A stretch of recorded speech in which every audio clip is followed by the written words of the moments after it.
Hello बच्चों, चलिए प्रश्न को पढ़ते हैं और समझते हैं। सिद्ध कीजिए कि 9p4 प्लस 4 9p3 बराबर 10p4 के बराबर होगा। इस कथन को हमें सिद्ध करना है। प्रश्न को हल करने से पहले प्रश्न के लिए हम मुख्य अवधारणा लिख लेते हैं। देखो, प्रश्न की हमारी मुख्य अवधारणा क्या होगी उसे हम यहाँ पर देखते हैं। तो सबसे पहले हम लिखते हैं इस प्रश्न के लिए मुख्य अवधारणा। मुख्य अवधारणा में हम एनपीआर के कुछ गुणधर्मों को लिखेंगे। मुख्य अवधारणा, जैसा कि मैंने कहा कि मुख्य अवधारणा में हम एनपीआर के सूत्र को भी लिखेंगे और उसके कुछ गुणधर्मों को भी लिखेंगे। तो सबसे पहले आपको पता होना चाहिए कि एनपीआर का मतलब क्या होता है। देखिए, एनपीआर अर्थात एन वस्तुओं में से आर वस्तुओं को लेकर बने क्रमचयों की संख्या होती है। इसका सूत्र होता है एन का फैक्टोरियल और बटा एन माइनस आर का फैक्टोरियल। यह इसका सूत्र होता है। तो एक तो आपको ये याद रखना है। दूसरी बात यह है कि ये जो फैक्टोरियल होता है क्या होता है, इसे भी हम समझ लेते हैं। जो n का फैक्टोरियल होता है इसे कहते हैं क्रमागत n प्राकृत संख्याओं का गुणनफल। अर्थात ये जो होता है यह होता है n, n-1, n-2 और इस प्रकार ये लास्ट कहां तक जाएगा, प्रथम प्राकृत संख्या तक, अर्थात 3 गुणा 2 और गुणा 1 तक। तो इस प्रकार से ये फैक्टोरियल परिभाषित किया जाता है। अब देखिए, जो प्रश्न में दिया है हम उसे सिद्ध करते हैं और सिद्ध करने के लिए हम क्या करते हैं, उसका बायां पक्ष ले लेते हैं। ठीक है, देखो हम लेते हैं इसका बायां पक्ष। मैं लिख देता हूं प्रश्न का बायां पक्ष। बायां पक्ष, ठीक है। देखो, प्रश्न का बायां पक्ष जब हम लिखेंगे तो ये क्या हो जाएगा, लिख लेते हैं हम इस बात को। तो बायां पक्ष बराबर होगा, बराबर यह 9p4, उसके बाद 4 और गुणा है 9p और 3। ये हमारा बायां पक्ष है। मैं बायां पक्ष को एक बार और लिख देता हूँ, ये थोड़ा सा गलत लिख दिया है, तो हम इस बायां पक्ष को एक बार और लिख लेते हैं। देखो, यहाँ पर लिखते हैं हम बायां बायां पक्ष। अब देखिए, हम इसको सूत्र से खोलते हैं। तो ये जो 9p4 होगा यह सूत्र से क्या होगा, ये होगा 9 का फैक्टोरियल और 9-4 और इस पूरे का क्या हो जाएगा, फैक्टोरियल। उसके बाद प्लस, देखो 4 तो वैसे ही रहेगा, फिर से हम लिखेंगे 9 का फैक्टोरियल और ये होगा 9-3 और इस पूरे का हो जाएगा फैक्टोरियल। ठीक है, देखिए अब इसको हल करते हैं।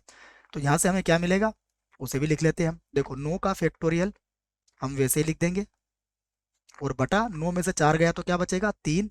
तो यहाँ पर लिख देंगे हम 3 का फैक्टोरियल। उसके बाद देखो, उसके बाद है प्लस, ये हमारे पास 4 वैसे ही रहेगा, गुणा यहाँ भी लिखेंगे 9 का फैक्टोरियल और 9 में से 3 जाएगा तो क्या होगा, यहाँ पर 6 का फैक्टोरियल हो जाएगा। ठीक है, देखो यहाँ पर 9 में से 4 जाएगा तो 5 बचेगा, गलती से हमने 3 लिख दिया है, हम इसको 5 कर लेते हैं। ठीक है, तो चलिए यहाँ लिख दिया हमने 5। अब यहाँ पर 9 का फैक्टोरियल दोनों के पास है तो हम क्या करेंगे, 9 का फैक्टोरियल तो यहाँ से कॉमन ले लेंगे। तो यहाँ से मैंने क्या करा, बराबर 9 का फैक्टोरियल हम यहाँ से कॉमन ले लेंगे। तो अब हमारे पास क्या बचेगा, देखिए यहाँ पर बचेगा 1/5 का फैक्टोरियल। तो 1/5। उसके बाद प्लस, देखिए यहाँ पर कितना है, यहाँ पर हमारे पास बचेगा 4, तो मैंने लिख दिया 4। और उसके बाद जो 6 का फैक्टोरियल है उसमें से हम अगर 6 को बाहर लेंगे तो फैक्टोरियल में एक कम हो जाएगा, अर्थात क्या बनेगा, अर्थात बनेगा ये 5 का फैक्टोरियल। तो 6 गुणा, अब हम लिख सकते हैं इसको 5 का फैक्टोरियल। ठीक है ना, ये आपको पता है कि जो 6 का फैक्टोरियल होगा वह किसके बराबर होगा, 6 फैक्टोरियल 5 के ना। इसको फैक्टोरियल को आप ऐसे भी लिख सकते हो जैसे मैंने यहाँ पर लिखा है, एक ही बात है। तो अब देखिए इसको आगे हल करते हैं हम। अब अगर आप देखोगे तो ये फैक्टोरियल 5 भी यहाँ से कॉमन आ सकता है, तो हम यहाँ से इसको कॉमन ले लेते हैं। तो ये हो जाएगा हमारे पास 9 का फैक्टोरियल बटे में होगा 5 का फैक्टोरियल। और यहाँ पर क्या बचेगा, यहाँ बचेगा 1 प्लस ये हो जाएगा 4 और बटे में आ जाएगा 6। तो 4 को 6 से काट दीजिए। देखो 4 को 6 से काटेंगे तो कितना आ जाएगा, ये 2/3 आ जाएगा। तो हम इसको लिख देते हैं।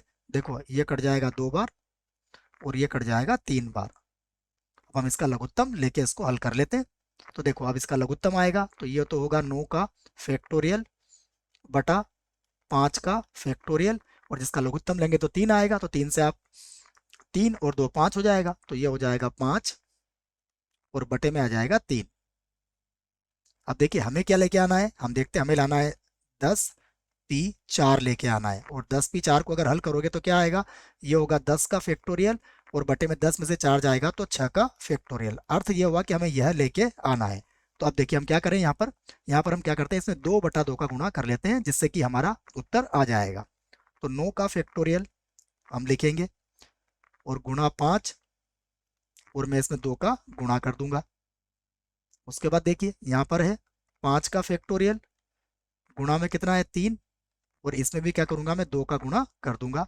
जिससे क्या होगा, देखो 2/2 का गुणा करने से गणित के नियम में कोई फर्क नहीं पड़ता है, क्योंकि 2/2 का मतलब कितना होता है, एक ही होता है। अब अगर आप देखोगे तो 5 में 2 का गुणा करेंगे तो कितना हो जाएगा, यह 10, और 10 को जब 9 के फैक्टोरियल से मिलाओगे तो यह बन जाएगा 10 का फैक्टोरियल।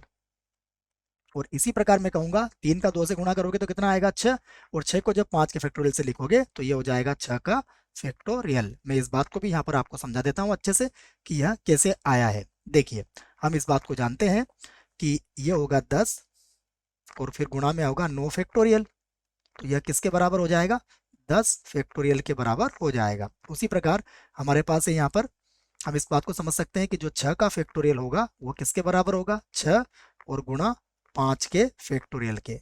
आप इसको किसी भी प्रकार से समझ सकते हैं। तो अब ये जो 10 फैक्टोरियल और 6 फैक्टोरियल है, इसको हम क्या लिख सकते हैं, इसको हम लिखेंगे बराबर, इसको हम लिख सकते हैं 10p4। और ये जो 10p4 है यही क्या है हमारा, यही हमारा दायां पक्ष है। तो यहाँ पर हम लिख देंगे दायां पक्ष। और दायां पक्ष लिखने के बाद हम कह सकते हैं कि हमने इस कथन को क्या है, सिद्ध कर लिया है, अर्थात सिद्ध सिद्ध हुआ।